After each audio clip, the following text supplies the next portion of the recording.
සංස්කරණ ක්‍රියාත්මක වෙන්න පටන් ගත්තාමනේ මං ඕක කිව්වා ඕක දැන් නෙමෙයි හරිද ඕක ක්‍රියාත්මක වෙද්දි මචං කේස් එක ඇදෙනවා හරි ඒකම තව සිද්ධියක් තමයි දැන් ඔය ක්‍රියාත්මක වෙන්න ගත්තාමනේ ඔය විරෝධතා එන්න ගත්තේ ඒකට හේතුව ඔය උන්කන් දුන්නේ නැති එකනේ හරිද තව සිද්ධියක් තමයි දැන් ඔය ඉතිහාසය අයි කරපු කේස් එක දැම්ම නෙමෙයි ඇදෙන්නේ ඕක එන්නේ 2029ටනේ ඔය අනිවාර්ය විෂයක් නොවි හර විෂයක් වුණාට පස්සේ ඒක තෝරගන්න අය ගොඩාක් අඩු වෙනවා. හරි. ඒ අඩු වෙච්ච ගමන් 2029 දී ඕකට ලොකු විරෝධතාවයක් එනවා හාමුදුරුවන්ගෙන්. ඒ ජාලවල ඒ අදාළ පිට තියෙනවනේ. හරිද? ඒ ආචාර්ය මහාචාර්යවරුත් එතකොට තමයි ඕකට එළියට බහින්නේ. හරිද? ඕක මම කිව්වා 2029 මැතිවරණ වසන. හරිද?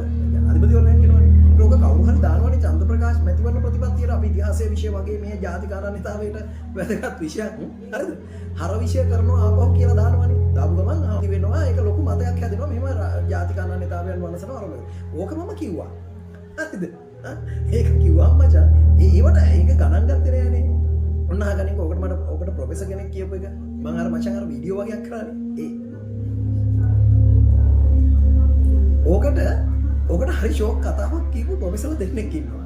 මේ ඉතිහාසයේ විෂය නැතුව ඔය විදිහටම ඕක ආවා කිව්වා මේ සුසිල් ප්‍රේමජයන්ත එක්ක කාලේ. කියන්නේ ඔයිට කලින් මේ සුසිල් ප්‍රේමජයන්ත අධ්‍යක්ෂකතුනේ ඒ කාලේ ආවා කිව්වා.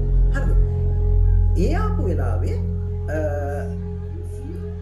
කවුද ප්‍රොෆෙසර් කරුණානන්ද හරිද? ප්‍රොෆෙසර් රෝහිත දසනායක ප්‍රොෆෙසර් පද්මශ්‍රී කන්නංගර මම හිතා ඩීල්කා මැඩමුත් හිටියා. ඔය කණ්ඩිය පද්මශ්‍රී කන්නංගර ඇඳගම මැඩම් හරිද? ඔය 8 දෙනෙක් විතර ප්‍රොෆෙසර්ලා ගිහිල්ලා සුසිල් ප්‍රේමජයන්ත හම්බෙලා ඔක කිව්වහම එතුමා ඒ සුසිල් ප්‍රේමජයන්ත මචං ඔක තේරුම් අරගෙන මේක ජාතික අධ්‍යාපන ආයතනයට යොමු කරලා මේ මහාචාර්යවරුත් ඒකට යොමු කරලා මේක ආපහු හර විෂයක් විදිහට තිබ්බා. ඉතින් ඔය කතාව ඉන්ටර්විව් එකේ කරලා මේ ප්‍රොෆෙසර් එළියට ඇවිල්ලා මම එක්ක කියනවා සුජිත් ඔයා හිතනවාද මේ ඔය අපි මේ මෙහෙම කරා කියලා ඔයා මේ අදහස් පළ කරා කියලා මුන් ඕව අහන්නේ මුන් එන උද්දච්චයි. මුන් ඕවට හුඟක් දෙයි කියලා ඔයා හිතනවාද මේවට හුඟක් දෙයි කියලා. එහෙම කිව්වනේ මචං. ඕවට ඒ වගේම කියන කිසි දෙයක් ඇහුවේ නැහැ. මට නම කියන්න බෑ මචං. මේ ප්‍රොෆෙසර් හරිනේ. එතුමයි මේ මයික් එකක් ගහගෙන ඔක්කොම රෙකෝඩින් වෙලා තිබ්බා. ඒකම තව ප්‍රොෆෙසර් කෙනෙක් ෂෝක් කතාවක් කිව්වා.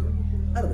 මං ගුව මේමයි මේක අමාරුවෙන් පත් කරගත්ත රජයක් නේ සර් මේක ලොකු දෙයක් නේ ඉතින්. ඒ නිසා මේ වගේ වැඩ හින්දා මේ රජයට හොඳ නෑ නේද මේ ඉතිහාසයේ වගේ විෂයන් අයින් කරලා ඔය ලොකු පහරක් වදිනව නේද? කිව්වහම මම ප්‍රොෆෙසර් කවුද දාන්න එපා.